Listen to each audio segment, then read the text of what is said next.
Yeah, trust and intuition really go together. And creativity is one of the most important relationships we can have with ourselves because it's all about what we say to ourselves. We can either say, I'm not good enough, or I'm not good enough yet, or who cares whether I think I'm good enough? I'm going to do this anyway. Let's just try this. It's all self-talk. It's all things we're saying to ourselves and being on our own side. And if this doesn't go to where I want it to go, I'm going to be okay. Hi, I'm Christina Barsi. Welcome to the Boss Goddess podcast. This is your invitation to step out of the hustle and into your purpose and passion. What's my secret? Podcasting. This is how I've up-leveled my life on multiple occasions when I was ready to bring my dreams to life. And it's how I help my clients realize their big dreams. This is where you become the boss goddess in your niche and gently bring your dreams to life.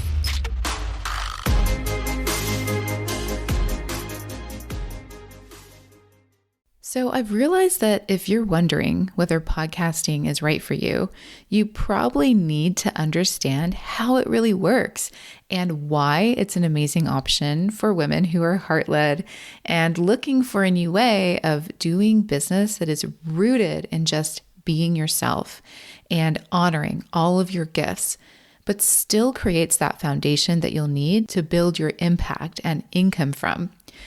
Now, I know how noisy it is out there and how much the world is telling you that you have to do this or that to have a successful podcast and to create visibility.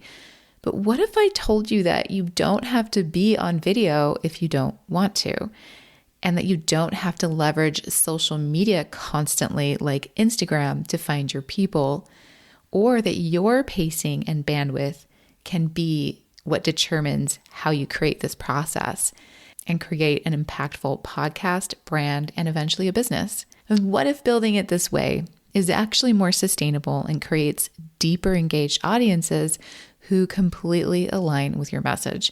Yeah, there's a lot of stuff to choose from out there, but I know how this really works from the inside out. So I created a free clarity checklist called Is Podcasting Your Pathway Forward? This is for heart-led women who are building what's next for themselves. So if that sounds like you and this is resonating, you can get the free clarity checklist, Is Podcasting Your Pathway Forward, at boss-goddess.co/checklist. Again, just go to boss-goddess.co/checklist or click the link in the show notes and decide for yourself if podcasting is your pathway forward to what you are creating next.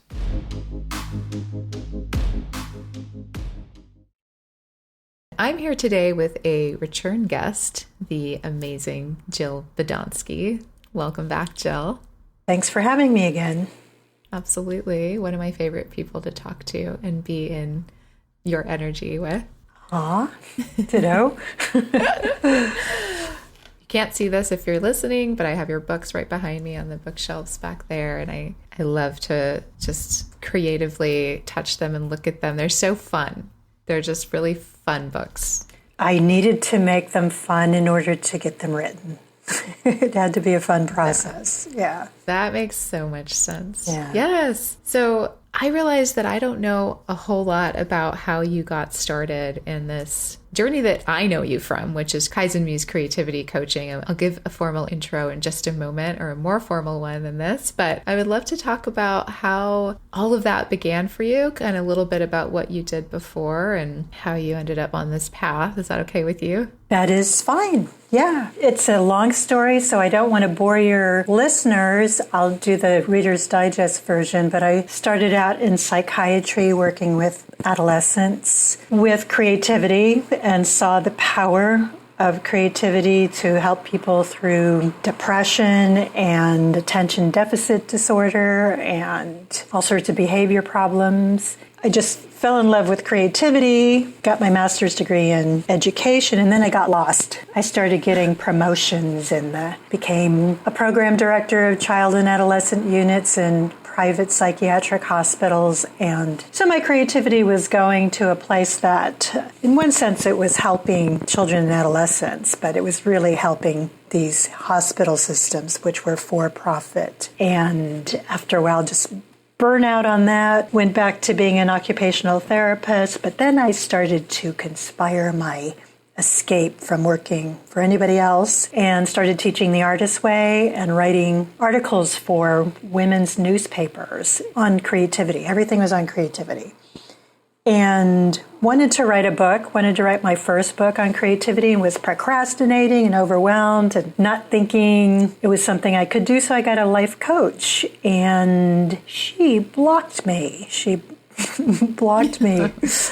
And I started telling her what she needed to tell me in order to get through my block. And I thought, how many people are getting blocked by life coaching? Because this particular life coaching, and there's all sorts of exceptions, was very linear, and I was being told what to do. And as you know, creative people do not like to be told what to do. And it was overwhelming. In the first 15 minutes, I was like, okay, I'm done. And I didn't do things in between our sessions because I'm a perfectionist. I was like, oh, this is all wrong. I don't want to even show up. So I took all of that information and I thought, how many people need a creativity coach rather than a life coach? And all of this stuff I was discovering for how to get my own book written, I was writing about. And that became the book, and then the book became workshops, and the workshops turned into this coaching training, and just it's been going on for 18 years now and taken on a life of its own, and hundreds of creativity coaches out there, which we really need. We need more of them too, because they're not just working with people who want to be creative, they're working with people who want to create something in their life differently. And the tools themselves are creative. So it might work for writers and artists, but it also works for anybody on any kind of life path. Yes. Okay. So many things you said there. Nice, tight, compact package. I'm sure you've told your story many times and you tell it well. But I'm remembering, as you're telling your story, I'm remembering what got me interested, why I gravitated to your program in the first place. And it was because you taught the artist way as well. And I could see that energy in what you were presenting. Just online. I just came across just your website. I was searching for the next thing or some answers or some guidance in my life at the time. And I saw you and I saw the artist way. I'd done the artist way for like a year. It took me so long to do it. It takes a lot of people a long time, even longer than that. Yeah. And I felt like nothing worked, but it took probably another year for me to see how it impacted my life. And this was about at that time when I was really seeing the impact of it when I found you. And I was like, oh my goodness, this person speaks my language. And I had no idea I even needed this in my life. But I think this is what I'm supposed to do next. So I relate to your story about, well, I just followed the next thing and the next thing. And it just got me to what I like to say, like a very aligned path, your intuitive path in some ways, which I learned from you, honestly. I'd never heard anyone talk about intuition before in the way that we do in the program. So for those of you who don't know, I'm a certified Kaizen Muse Creativity Coach. Jill is the creator of that training. So this is like the yummy conversation for me because it's everything I love and it's everything I talk about all day long anyway. So she's the goddess of just everything that grew me to become what I am now. And then the influences along the way. Of course, there's other things, but I learned these foundational things from you, Jill, and it changed my life completely. So that's my testimonial. But all that said, I do want to ask you, you started working with children first. What called you to that as your first step out into working creatively in the workforce? I just could identify with these adolescents who were lost. I wasn't that much older than them when I started working with them, but I had a pretty checkered childhood and adolescence. So, when we talk about intuition, it's hard to explain why I did things. It was just these gut feelings, and then it was the passion that kept me there. But the children and adolescents, the art and the art therapy was healing to them. And I felt like it was healing to me too, so I was really passionate about that. And I didn't analyze it, consciously in terms of, I had a really hard time as an adolescent, so I'm going to help these adolescents. It was just, I was just drawn to helping them. And plus, I found it a real challenge because adolescents are not easy to work with. And I found this whole thing that I now teach other people in terms of allowing people to be who they are. when we're creative, we're sort of adolescents because we're very oppositional. We don't want to be told what to do. Adolescents don't want to be told what to do. So it was really a challenge to lure them into these things, just as it is to lure ourselves into what we want to do. So, and just being able to see the results when, these were inpatient units, so when the nurses came to see them in these creativity clinics, they didn't recognize them. They were like different people when they were engaged in creativity. Their self-esteem was there. They were in control at a time when they weren't in control of their body. They weren't in control of their life. They were in a hospital, so they felt out of control. But given some sort of creative task to do, gave them that control again. And again, I think that's why it's so appealing right now. We're feeling out of control in so many ways that writing and art and anything creative gives us sort of the power to create our own world in a way that develops it, and we're able to relax a little bit in it. So that was part of it. Wow. It's so interesting how just sharing that little part of the story really shows us the power of creativity and engagement, and how, I feel like sometimes there's this misnomer that artists are so free-spirited that they have no focus and they're all over the place and all of these things. But really, creativity brings you to a moment of presence and focus in a way that some other things might not be able to do. And I think that in itself is so powerful and useful. There are so many fringe benefits to the creative process. We get so much more than the writing, the art. We get frustration tolerance and perseverance and resilience and resourcefulness and all of those things. Once we stay in the process, we're developing qualities of ourselves that help us live a deeper, higher quality life. So it's all worth it. It is. I love watching adults come into their creativity because we forget to do it. Even if we're creative or we identify as creative, it's very easy to forget to do something that might be going trivial, or, I don't have time for that, or I have to get this stuff done, and all of these things that we tell ourselves. When in reality, if we allow space for something simple or creative or an exercise like that, it can really help us do the other things we need to do in our lives. Right? It's fortifying. I think it's like this little soul vitamin, especially if you have a creative call. If you have a creative call, you really have to answer it, because it's more painful not to answer it than it is to answer it and have it go no place, or not have it go exactly where you want it to go. It takes us somewhere. It may not take us exactly where we thought it would, but it opens doors if you're paying attention. It's a real spiritual process, because you do have to let go. You have to let go and trust yourself. And a lot of what keeps people from doing creativity at all is fear. Yeah. There's so many fears of not doing it right, of wasting your time and having it go nowhere, of judgment, of whatever. And think of the things we could do if we didn't have those fears, which I saw a lot in psychiatry, because I worked also with adults who didn't have that fear and they were just free. These were people where sanity and creativity, there was a fine line between them, but they didn't have those boundaries and they didn't have the fear. So some of them were incredibly creative because of that. And trust doesn't come immediately, and that's what I teach in the training, is we have to develop trust with small steps as well. We have to just ask the question, what would it feel like to trust that? Even though this doesn't feel like it's going anywhere, it's going to give me something.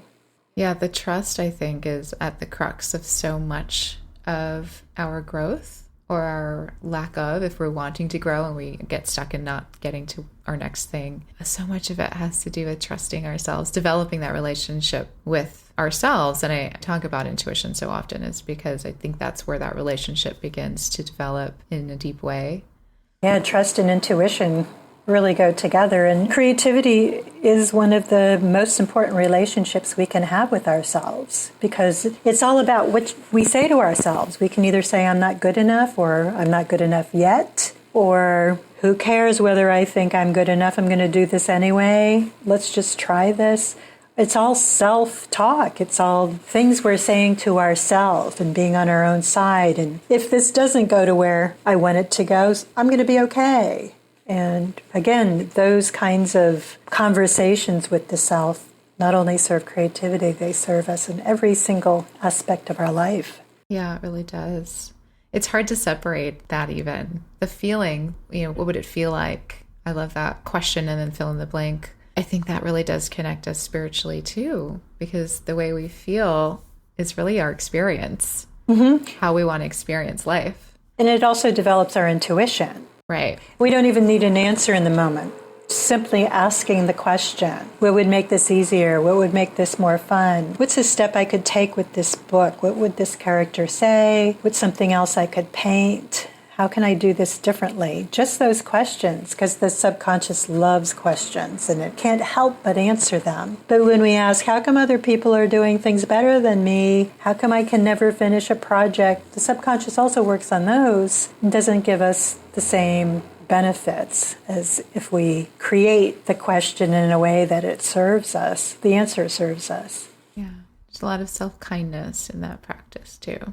There is, and that is something that is really needed right now, is self-kindness. Yeah, it's always needed, but it's so needed right now. So going back to your story, you mentioned that there was a moment where you were like, oh, what can I do to stop working for other people and work for myself? What made you decide that that was the next step for you that you needed to stop working at a quote unquote job or for someone else? I stopped liking being told what to do. And I relate. I was just curious what your take was on it. Yeah, I was going to say narcissism, but I think there's a little bit of that in creativity. But I just, I'm sure people can relate to the fact that somebody's telling you what to do and you're thinking you could do it probably better than that. Or I just can't imagine working for somebody who doesn't have your values or your best interests in mind or common sense. And, and that happens a lot. And I just have one of those from childhood. I used to just develop programs for my friends and secret clubs, and it's in my DNA, so it was really hard to work for other people, which led to promotions, to management, but I was working for companies that didn't have real good moral judgment, and that was a big burnout. So being able to put together my own mission statement and develop my own way is just freedom. It's freedom and fun and hard and exciting and just a lot of good stuff. Yeah. So starting a business, that's a whole thing. And it's so confusing in the beginning. Did you go through that as well? Or Thanks for that question. Yeah. I teach business building now because I made so many mistakes. And I think the biggest mistake was thinking it needed to be done a certain way. Right. And they tell you it does. They say, okay, put together your business plan. And I put together numerous business plans. In fact, I was the marketing director of a hospital for a while. That's where my promotions brought me. And I would do a quarterly plan and then present it to the whole staff. And then it went into a folder and never used it. It was my intuition and common sense that led me. And then, so at the beginning of building my own business, I was filling in the business plans and going to the networking meetings, none of which was anything related to who I was. And I thought, if I have to do it this way, I'm not going to do it. So I need to invent my own way. And it was, again, what we teach in Kaizen Muse, and that is just, what is the next step that makes sense and feels good and energizes me? And for me, is fun. What is fun next? And, being a student of psychology, I think that helps a lot, is what are people going to think of this? Let me put it out there so I can see. I just has seen a lot of coaching out there, creativity as well, and just felt so passionate about it. It was wrong. And that was just my point of view, back to narcissism. But just having the drive to see what is working for people and wanting to get that out there. So it was all intuition based. I relate to that. I didn't have a business plan. I never made one. And it's still one of those things where you see another entrepreneur and you're like, what are you doing? Are you doing what I'm doing? Is it the same? Are we doing different things? Is it working for you? It's kind of working for me. Like, it's like this funny inside club, but club of one most of the time. Yeah, and I don't see anything wrong with that. I am kind of the poster child for overwhelm. So when I look at what's out there, I'm like, oh my gosh, look what they're doing. I'm overwhelmed. I might as well quit. And just noticing that mindfully, because mindfulness is a big part of that, and going, okay, how can I deal with that discomfort with comparison? And that is just to limit my exposure, but to ask the question, what is one little tiny thing they're doing that I could also be doing, but in my own way? And then just let go of the rest and to see what's out there. Limit my exposure to it because, as you know, comparison derails so many people. They don't even begin. Yeah. Yeah. Yes. That's so common and normal, I should say, because we like to normalize. But it's so normal. And I forget sometimes that I have those tools now just like deep inside me. I don't even know how to identify them sometimes because they're just in action so much. I have the same experience where I get overwhelmed and I can compare myself very easily. So I also limit my exposure and keep my circle kind of tight. But then when I talk to others, they're like, there's already so many people already doing what I do. And it's like, no, because they're not you. That's impossible. It's also looks like they are. Right. Because they're in that circle. Yeah. When I wrote my first book, one of my first agents that I appealed to said, there's been enough books written about creativity. And since that time, which was a long time ago, there's been a zillion books written on creativity. And there's a lot of people who have not seen one of them. And same with coaching, same with business building, same with whatever it is. We see what's in our circle, but there's a whole bunch of people that don't. And whatever you're doing is new to somebody out there. And if you like what you're doing, you're going to have there's just not that many varieties of humans that if we don't like what we're doing, there's not going to be this whole audience that also likes it. That's part of that trust part. It's just, there's plenty of business for everybody. And again, we can't leap there. We have to ask what that would feel like. Just to believe there's a big need for what I do, and nobody does it the way I do it. Every time you say something like that, I suddenly feel lighter. It just works. It works without needing to do much at all. Even just hearing you say those questions. I think it's because it's true. It's true. We get caught up in the fear, and the fear is going, look what they're doing. Somebody's already doing it. A whole bunch of people are. That's fear. The trust is going, so what?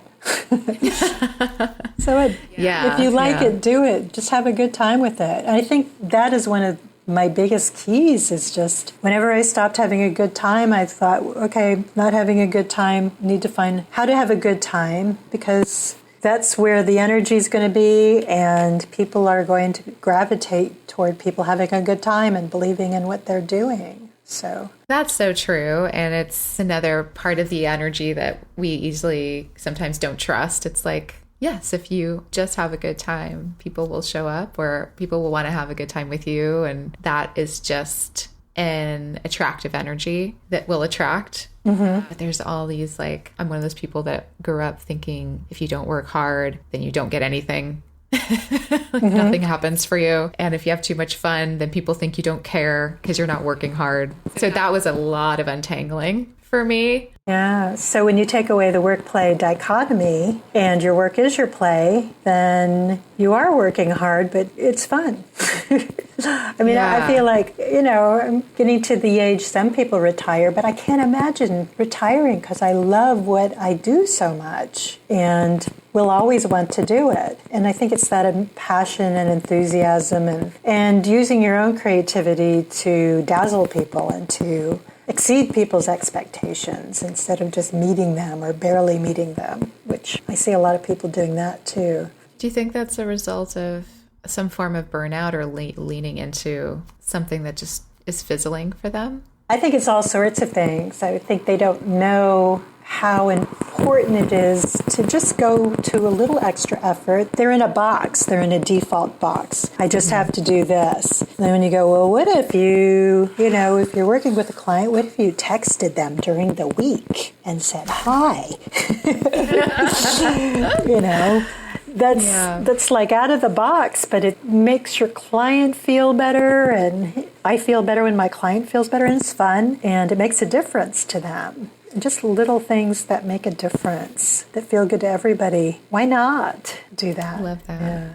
It's just doing nice things has like a sweet energy to it too. It feels different than clocking in and clocking out feels, or the bare minimum. I think it's part of the payback too. I mean, it's part of, for me, when I'm sitting and doing a workshop, a creativity workshop, and I throw a prompt out there for writing or for art, and then see what has catalyzed from this prompt, that is like what I'm being paid in. It's like, oh my God, look what happened because of this little thing I put out there. And that energy of feeling like I'm so rewarded creates more rewards. And, I don't want to say do what you love and the money will follow, because it's not that simple, but it is at the same time, Right. It's seeing where all of the pay is coming from, not just money. It's coming from people being happy, and also just deciding what you want in your life and where it's already happening. Then it happens more. Yeah. I need a flow chart to explain all of this. I know. I'm sorry. I'm like really digging in all of this. You have a beautiful way of simplifying all of it, which is so easy for us to understand. You say it in a way that we can feel it. And what you just said in this little moment, this lesson, if you will, is so connected to gratitude and tapping into, again, being present and experiencing what we've already created, what we already have, and what little things we can do, like a prompt or sharing a nice text with someone in your world, and these little things that we can do that can bring huge ripple effect, abundant impacts are beyond our moment. I'm sure you talk about this. It's the reframe. It's reframing the money, where the money comes from and where the reward comes from. It's not just money, but it's also, instead of saying, I have to put this business together, I have to do this, so I get to. Because that's filled with gratitude and energy rather than dread and shoulds. And it's just a simple 3 words that make a huge difference with people. Yeah. It really is a huge shift. So did you figure this out through your psychology training, or was this just another thing that just unfolded for you when you were creating the program, the training? Did you write one book first or a couple of them? I wrote one book before I started the training, and then the 2 came after that.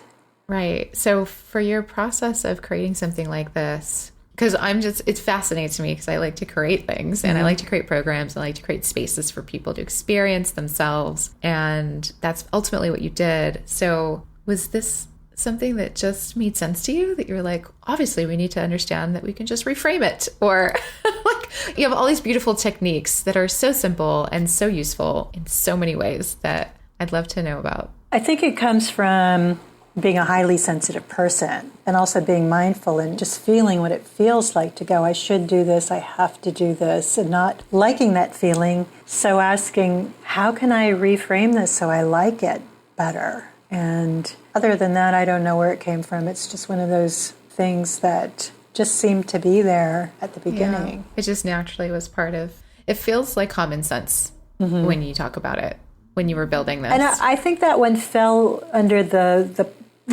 first book was about the 9 modern day muses, and it fell under the playful muse, the be silly. And it's like, I get to do this, is sort of what kids say, I get to go to a fair. And so it brings up our own childlike energies as well. I get to go to work today. And when we phrase it that way, there's something part of us focuses on that is a good reason why we're going to work. Some people aren't going to work. There's something at work I'm good at. I like the people I'm working with. I get to go to work. I get to write today. Makes it a lot easier to get to writing than I have to write today. So it's kind of a common sense, intuition, play on words, all those things that I think work. From a whole program perspective, is that generally how you found all of the tools that you practice or that you teach in the program? Did they all feel that intuitive? Yeah, they do. It's hard to explain where they all came from. I wrote my first book in 12-hour days from January to May, and it's a pretty large book, and it just felt like something was coming through me. Oh, wow. And I was writing a book on how to get through the blocks of writing a book, part of meta. it. So, it it was asking those questions. What would work for people? And also working with people at the same time and seeing what worked for people. Yeah. And asking myself, when I teach coaches is you need to prescribe things and test drive them with yourself. Would you want somebody to say this to you? Would this work for you? And that works in most of the cases. Yeah. So I'm hearing that writing the book was really an experience with a muse, with yourself. So it's like you were downloading all of the information or channeling it, or however people like to call that, which I relate to. I've had experiences like that as a creator many times, and sometimes it lasts for a really long time. I've had years like that where I just was like living in that space and I didn't have to do a lot of work at all to make what I wanted to make. And it sounds to me like this is what creating that book was like for you. I think what has happened with all 3 books, and also I'm working on another book, is creating a structure. And just the structure of the first book was 9 muses and a bodyguard, and they all have all of these things that the chapters have, and just plugging in what would make sense according to a muse called Audacity, and a muse called, Muse Song, and a muse called Lull. What would make sense? And I think the biggest tool there is divergent thinking, associative thinking. Just what would work in this case. And I think creative people need structure that they can plug things into, that grounds them enough that they can brainstorm and see what fits into their structure. At least in the writing world. The art world is a little different in terms of just letting what's happening happen. I think there's still a level of structure necessary. You still have that blank canvas. You still have that page staring at you without a few boundaries or prompts or something to pull in the focus. Everyone's different, of course, but maybe it's just, I'm going to use these 3 colors today, or... That is true. That is true. When you limit all of the possibilities, I think it can make it easier for people to problem solve according to that limitation. Yeah. Or to at least start. It depends on the hurdle, I suppose, too. And maybe you don't have a hurdle in the moment. You don't need any of this. But I do think I think everyone needs some level of structure, a container to kind of be in while we do things. I think you're right. Yeah. Again, I think that's another misnomer about creative people, thinking that because we want to feel free, right? We don't want a boss. We don't want people telling us what to do. We don't want any of us telling us we can't do something or how we should do something. So it's interesting knowing. I think a lot of us fight with that. It's like, well, I want to start, but I don't want anyone telling me how to do this. Yeah, and the irony is we tell ourselves what to do all the time. And what a lot of people don't realize is they are rebelling against themselves. So they're going, okay, today I'm going to write for an hour. You're going to write for an hour today. And that can bring up procrastination, resistance like crazy, rather than, I wonder what it would be like for 5 minutes just to write a silly sentence, What if we did that? And it goes back to those questions, because questions are full of respect rather than demand, and possibility, rather than, okay, you got to do it this way. Yes, exactly. I like thinking of questions that way, as something that's respectful and also including possibility. Because it's true. I started using this in conversations just with people, like to help me with, we all have moments where we feel judgment but I don't really judge them. It's just somewhere in me. It's a default thing for that moment. I haven't experienced it yet or whatever. But if I just ask that person a question instead of assuming something or making a statement, for example, it has the same room and respect for possibility that it would when I do it with myself. And I've shared that technique with other people who had trouble talking to their family members or things that where they're on opposite sides of something. And it helps us just lean into compassion. And it's been a really beautiful gift, just questions, just utilizing questions.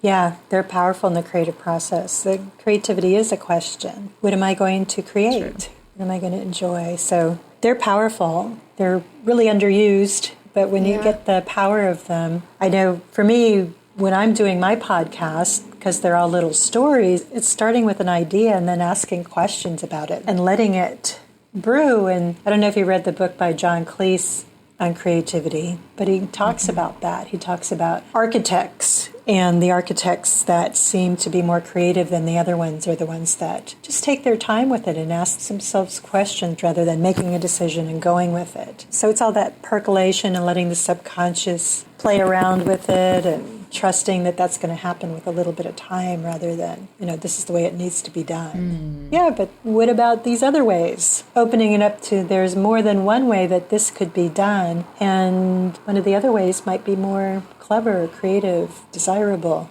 It's a really great reminder in the world that feels like a lot of pressure often. Mm-hmm. You're lucky if you work in a workplace where you're able to do that. I mean, there are workplaces where people are used to working on demand, sitcoms and those kinds of things that are happening daily, and those people are under a lot of pressure. Yeah. But they deliver. Yeah. I struggled with that in the beginning of starting production, and I was very fearful that I wouldn't be able to create on a timeline because I like to have room and space to ask all of the questions and to come up with what I think is the most authentic situation, idea, whatever, what we're working with. And it took me some time and trust and building of confidence to ask for that time versus trying to go by the existing rules of what everyone assumed is true. Realizing, I can create the rules because they're coming to me. It's not a television network. I'm the network. So it works out. Yeah. And that gives you the freedom. Yeah. It's a reframe of just understanding the boundaries and the control and the container I wanted to create. But I'm so glad you brought up your podcast because I want to talk about that. You had two. Is it just one or two? I am focusing mainly on one right now. Okay. Yeah. Awesome. And that's A Muse's Daydream, right? Right. Those are just short, little playful stories that have some inspiration. They have a nugget of truth as far as creativity, but they're just sort of offbeat, funny, quirky stories that lead you to a conclusion that will be helpful with your creativity or your daily life. They're full of characters and stories and sound effects. And you were on one. Yeah, so. I was. And we've put one on this show. You can listen to it. And we released it on New Year's Eve of this last year. So if someone is listening and they're curious, you can start there. And then it'll take you, hopefully, you got to go over to the channel and subscribe because they are the sweetest, most fun, creative, and like you said, they're thoughtful and they lead you to a tool, basically, like a tip you can take with you. They're so fun. How did you come up with this idea and you tapped into your process? You shared a little bit about your process. Can you share more about? Yeah, I was wanting to do a podcast for years. I love using sound effects and those kinds of things to create some sort of fun thing. And I just couldn't figure out what kind of podcast it was going to be. And then I heard somebody's podcast, real popular podcast, called something about nothing. It's for going to sleep. Does that sound familiar? I'm not sure, but I'm terrible at that. So, and they were stories that this woman tells. I wish I could come up with the name of it, but they help people go to sleep. And she just tells this story. And I thought, that's what I want to do is I want to tell stories and I want to make up stories to help people become creative and to relax. And it started in the pandemic. It was just going to kind of happen to soothe people during the pandemic. But then I just fell in love with it. And all of these stories started coming to me. It was that question asking, what else? What else could be a story? And just starting with a nugget and just trusting that it would develop into a story that the beginning ones, each of them are a story. And then I go sit down and then I sat down at a table and wrote. And that's sort of the moral of the story. And now they're even shorter than that. So the process of what sound effects would bring a story, what story would bring a sound effects, bringing people in like you to play characters, and just having fun with it. And I wasn't planning on how many people would enjoy it, so I'm really happy with the fact that it's taken off too. So. Oh, I'm so glad to hear that. Yeah. It sounds like a joy. It is. It's one of those things, if I have to do a lot of things, that's going to be what I want to do first. Really? Because it's energizing and fun. But you do the production yourself, right? I do. How do you do the production and your sound effects? And do you like that part of the creation too? I do. I love it. I'm a geek when it comes to that. Wow. I have something called Epidemic Sound, which has all of the sound effects, and there's different music in every single episode, and it just has thousands of things to choose from. And that's the fun part is, I'll put the story down and then put some odd sound effects in there to just make it interesting or fun. So, yeah. And I just do it in GarageBand. Yeah, that's great. I love everything about this just because, of course, I relate. I really love playing around with sound too. My early clients ended up with tons of sound effects in their shows, and I don't know if they liked it or didn't, but they let me do it, and it was just so much fun to do that, to find out like what happens when this character enters the room. Oh, there's always a chime, or what happens when maybe there's a car that goes by. It was just really fun to add more to the voices. Yeah, I'm going to have to go listen to those. I don't think I've heard the early ones. Are they still available? It's not my show. It's my first client. Oh, okay. But she was a comedian, so we had a lot of room. She played characters and stuff, and we played around with the format quite a bit in the beginning. I'd be happy to send you some. They're very silly, but she has millions of followers. She's one of those people that is an influencer. Through her silly creations. She's really unique. She has 2 kids now and doesn't do that as much because she's busy. She's entertaining her kids. Yeah, she wrote a couple books now. She's still creating, but they were lovely and let me play around with their stuff. And Steven, her husband, was Hans Zimmer's protege, so he let me edit their show, which was just the nicest thing. So I learned a lot from him in the sweetest way. He was like, oh, why don't you just tweak it over here? And I'd be like, okay. And then I would have to go look up what that meant, what he's saying, because I didn't know. It's very early on. But I am very grateful for their openness to let me create and play around with them. That's always nice. And learn my craft at the same time while they paid me, which was very nice. Very nice. Yeah. Yes. But yeah, I love playing with the sound effects too. So you guys have to listen to one of these episodes. They're so fun. Yeah, please send me one. I mean yours, yeah. Oh, okay. But I'll send you one of, it's Laura Clary. I'll send you one of hers too. Okay. But yeah, those who are listening, please listen to Muse's Daydream. You won't be disappointed. They're lovely. What else are you working on these days? Well, my 4th book is called Finding Uber Bliss, and it's a wildly creative journey to the present moment, and it's mindfulness and creativity, kind of a hybrid of both, but it's kind of heavily illustrated, and I'm teaching for Omega, this institute, this summer, and what I've been teaching is wild abandon creativity, so it's really just letting go of perfectionism, and that's part of the book. And so teaching the class Finding Uber Bliss. So that's something open to the general public. And also going to Greece. Wait, when are you going to Greece? I'm going to Greece. Are you? I'm going in October. I'm doing a workshop there. I'm going in October too. When in October? Like the first week. Oh, this is the last Gosh, week. that's so strange. Yeah. But not what part at of Greece all. are you going to? The islands, so mainly Santorini, and then I think Naxos was the other one for a couple days, and then we'll go back to Santorini. Where in Greece are you going? We're going to Crete, so yeah. island of Crete, yeah. That was our other, we weren't sure if we were going to do Crete or Naxos, but we ended up doing Naxos, I think. Oh, neat. We'll have to compare notes.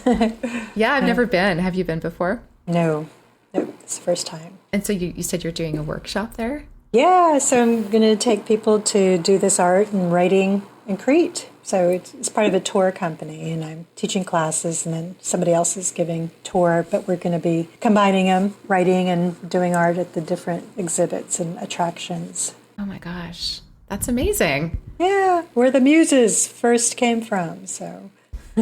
Yes, of course. I didn't even think of I that. have to go to Greece. Exactly. Have you done international retreats like this before?